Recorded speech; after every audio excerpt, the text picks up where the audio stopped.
بسم اللہ الرحمن الرحیم نحمدہ ونصلی علی رسولہ الکریم اما بعد۔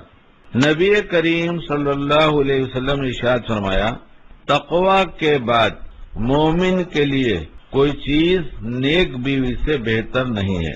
ایسی بیوی کہ شوہر اسے کوئی کام کرنے کو کہے تو اس کی اطاعت کرے، اس کی طرف دیکھے تو اس کے لیے باعث مسرت ہو، اور اگر اس کے بارے میں کوئی قسم کھا لے کہ میری بیوی فلاں کام ضرور کر دے گی تو وہ اسے قسم میں سچا کر دکھائے، اور جب شوہر اس کے پاس نہ ہو تو وہ اس کے مال اور اپنی جان کے معاملے میں شوہر کی پوری خیر خواہی کرے۔ نبی کریم صلی اللہ علیہ وسلم نے ارشاد فرمایا، مسلمان کے لیے سب سے زیادہ فائدہ مند چیز نیک بخت بیوی ہے۔ اگر شوہر اس کو کوئی حکم دے تو اس حکم کی اطاعت کرے، اور اس پر نظر ڈالے تو اس کو اچھی معلوم ہو، اور اگر اس کے لیے قسم کھائے تو اس قسم کو سچا کر دکھائے، اور اگر اس کو گھر میں چھوڑ کر چلا جائے تو پاک دامن رہے، اور اس کے مال میں کسی طرح کی خیانت نہ کرے۔ یہاں مرد ہی بیٹھے ہیں، عورتیں بھی بہت جگہ سن رہی ہیں جو ہمیں دکھائی نہیں دے رہی ہیں، سنتی ہیں، تبھی تو فرمائش آئی ہے۔ تو اب یہ سبق یاد کر کے سب اپنی بیوی کو جا کے سنائیے کہ تجھ کو ایسے رہنا چاہیے، مجھ کو کیسے رہنا چاہیے۔ میں نے بہت سنا اور کبھی رہا نہیں ویسا، بہت سنا، بہت برسوں سے سنا کہ شوہر کو بیوی کے ساتھ کیسے رہنا چاہیے، لیکن میں ایسا کبھی نہیں رہا، مگر تجھے ایسا رہنا پڑے گا جیسا میں سنا رہا ہوں۔ تب پھر کیا ہوگا؟ ہمیں اپنا عمل کرنا چاہیے اور اسے اپنا عمل کرنا چاہیے، اور پہلے جب ہم عمل کر کے دکھا دیں گے تو اس کو جب ہم دعوت دیں گے کہ تو ایسا کر، دین بتائیں گے، تو سوچے گی کہ ہاں ٹھیک کہہ رہے ہیں، خود بہت بدلے نظر آتے ہیں۔ ہاں کہاں تھے ایسے یہ تو بیان کے بعد ہی کچھ ایسے ہو رہے ہیں۔ اللہ ہی کی مہربانی سے اجڑے ہوئے گھر اور ٹوٹے ہوئے دل آباد ہو رہے ہیں اور ملتے جا رہے ہیں۔ جنہوں نے اپنایا نسخہ کہ مردوں کو بیویوں کے ساتھ کیسے رہنا چاہیے، وہاں تو بہت کچھ تبدیلی ہے۔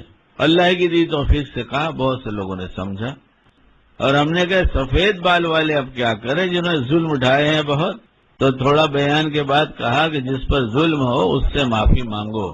پھر تو کہنے لگے یہ تو بہت مشکل کام ہے، آخرت میں تو دامن پکڑے گی، اور اگر بیوی نے ستایا تو شوہر وہاں کہے گا تو نے بہت ستایا مجھ کو۔ ہاں ایسے بھی ہیں بیویاں، تو کہیں تو یہ ہو رہا ہے اور کہیں تو کچھ ہو رہا ہے۔ ایک صاحب کو اس پر تعجب ہوا کہ میرے گھر آئے، ناشتہ کرنے کے بعد جب انہیں اپنا جوتا پہنا تو ان کا جوتا گندا تھا، اور میری اہلیہ کا اس وقت دستور تھا کہ مہمان ادھر ناشتہ کرتے ہوتے اور ہماری اہلیہ سارے مہمانوں کے جوتے چپل کو پالش کر دیتی تھی۔ اس دن مقدر سے وہ اکیلے مہمان تھے، انہوں نے جوتا دیکھا تو کہا کہ یہ میرا جوتا تو گندا تھا، کس نے پالش کیا؟ تو میں نے کہا میری اہلیہ نے کیا۔ تو انہوں نے کہا میری اہلیہ سالی تو جوتا کیا پالش کرتی، ناشتہ بھی نہیں بنانے کو تیار ہے۔ تو بولا اہلیہ سالی دونوں بات کرتے ہو کہ سالی کو اہلیہ بنایا ہے؟ تو میں تو سمجھتا نہیں، میرے دوست تھے، بے تکلفی تھی، بات بہت پرانی ہے۔ تو انہوں نے کہا تو سمجھتا نہیں کیا؟ ہم نے کہا جب تو یہاں غصے میں بولتا ہے تو گھر پہ بھی بولتا ہوگا، تو وہ بھی ایسے ہی بولتی ہوگی، ناشتہ نہیں بناتی کا کیا قصہ ذرا وہ بھی بتا دے۔ تو بولا میں دیر تک سوتا ہوں اور وہ بھی خوب سوتی ہے۔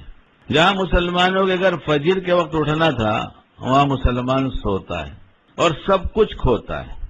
گھر میں 3 ممبر ہو، میاں بیوی، 2 بچے، 1 بچہ، 3 بچے، تو آسانی سے ترتیب بنائی جا سکتی ہے، وہ تو بنا ہی سکتے ہیں، بے فکری ہے۔